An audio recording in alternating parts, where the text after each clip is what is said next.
Hey, sports fans, Craig Medford, Medford Knife, MKT USA, and ASK Knives. So, for those of you who are into machining or machinist stuff or really cool tool things, there's a company called Gerstner and Sons. They've been making these really beautiful wooden boxes for, I don't know, over 100 years. They're made in Dayton, Ohio. We actually did a collaborative project with them. We designed a knife collector box, and they built it for us. We have not seen it yet. So I sketched this up. The engineer did some drawings to make it work. We had some special things made for it. It is a Centurion exclusive. We have a pallet of these coming. So I believe there are a total of, I think, 20 of them coming. The Centurians last year had a chance to buy one of these, and then the rest will be available to the public. So let's do an unboxing today and show them to you for the very first time.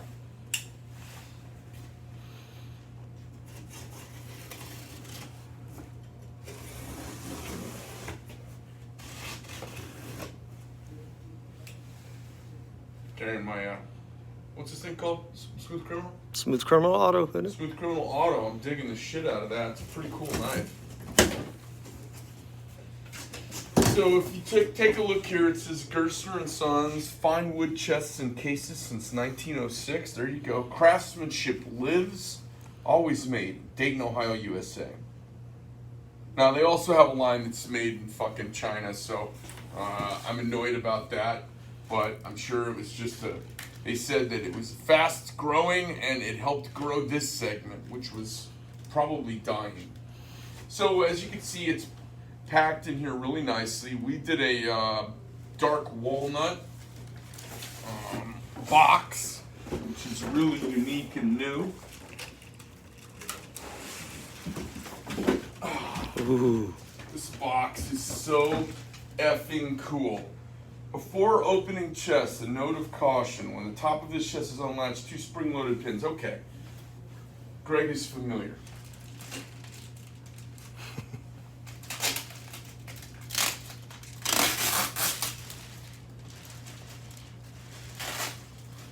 We've been doing this for a long time, folks.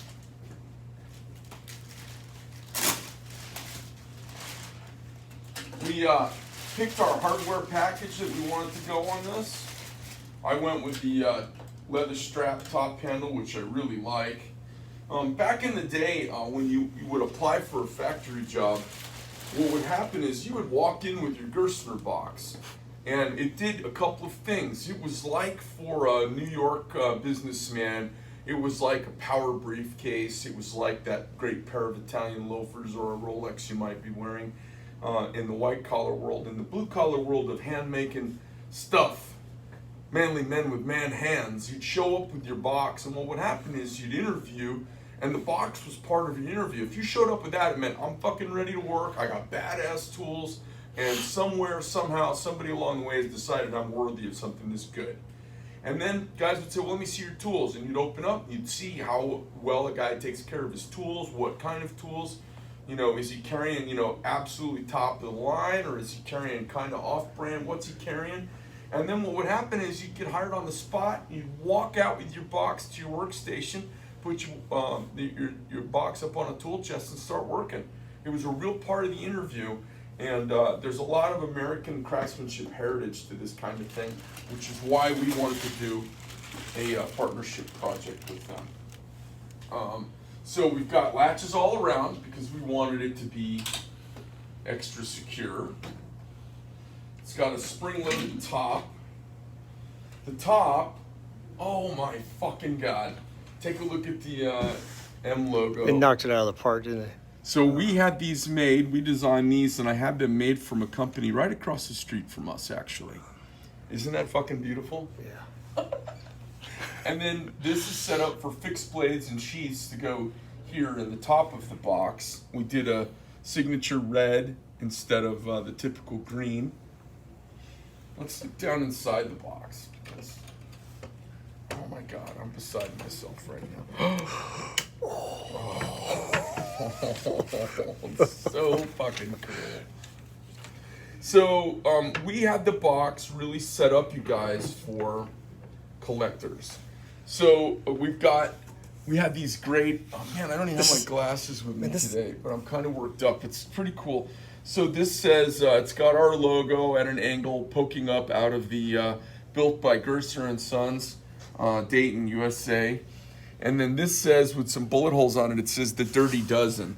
Now this is a copper piece with black, that's been etched down. It's two-dimensional. It's very tactile with a black background. And when you open it up, this is set up to put the Dirty Dozen, your 12 Big Daddy knives. The next one is the Magnificent 7. This would be the knives you put in here for your weekly carries. So we've got 7 of these with removable slots, and it says, if you see it here, there's a little S. So Sunday, Monday, Tuesday, Wednesday, Thursday, Friday, Saturday. You can kind of play with your collection of knives and set up your week. You know, you don't have to walk in and like, which one? You know, for those of you who collect watches, or if you have a bunch of knives, like, which one am I carrying? Or I've been carrying this one lately. This is kind of meant to say, hey, organize it, and it's like a little fun little routine. Like, what's it? I say, I'm going to carry that one today. So you can have your knives kind of queued up down here. So there's room for 12 there. There's room for 7 here. That's 19 total. And then you lay in here kind of what you want to carry next week. And you say, this is what I carried last week. And you can take those out and work them in here as you take out knives and put them up to there. And then next week you carry a different batch of knives. Super fun. Up here is named after a great American kind of cowboy actor, Slim Pickens. So the Slim Pickens, this was this is for our little tiny knives, slip joint knives. It's for like if you have an ASK knife, if you have one of these small knives, you can put it down in here, and now you've got one for each day. 7 little slim slip joints. And then this is Tinker's Dam, and in here is where you put your cleaning kit and your tools for all your little pocket knives. Now, we did they do it or not?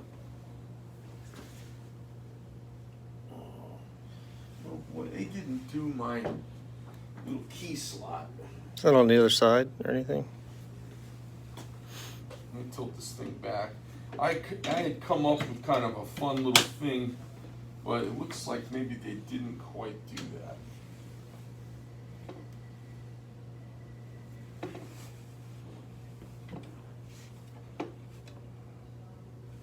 Nope.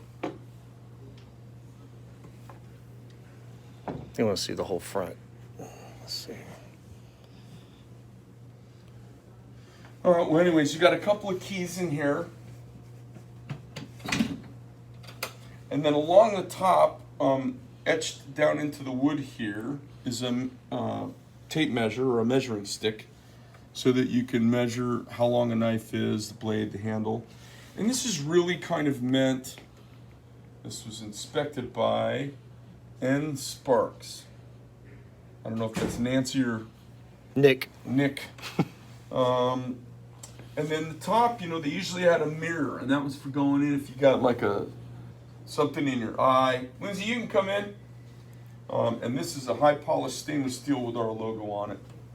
What's happening? I just need a signature for scrap metal payment. Oh, okay. No rest for the wicked. Thank you. Anyways, you guys, this is our collector box, Gerstner and Medford knife, and what I am looking forward to seeing is somebody comes to Blade Show in Atlanta, and we see this sitting out on top of the table, and they've got their collection of knives in there, and they're showing them to everybody instead of everyone carrying them around in a foam box. It's man, it's really cool. It's got a lot of there's a lot of nostalgia and Americana to one of these boxes. I'm pretty excited about it. I think it's lovely, and hope you guys really enjoy them. So that's our collaborative Gerstner and Sons Medford Knife Collector box. Great man from Medford Knife, MKTUSA. Don't forget to go by our. Don't forget to go check out my podcast on iTunes, Spotify, and Rumble.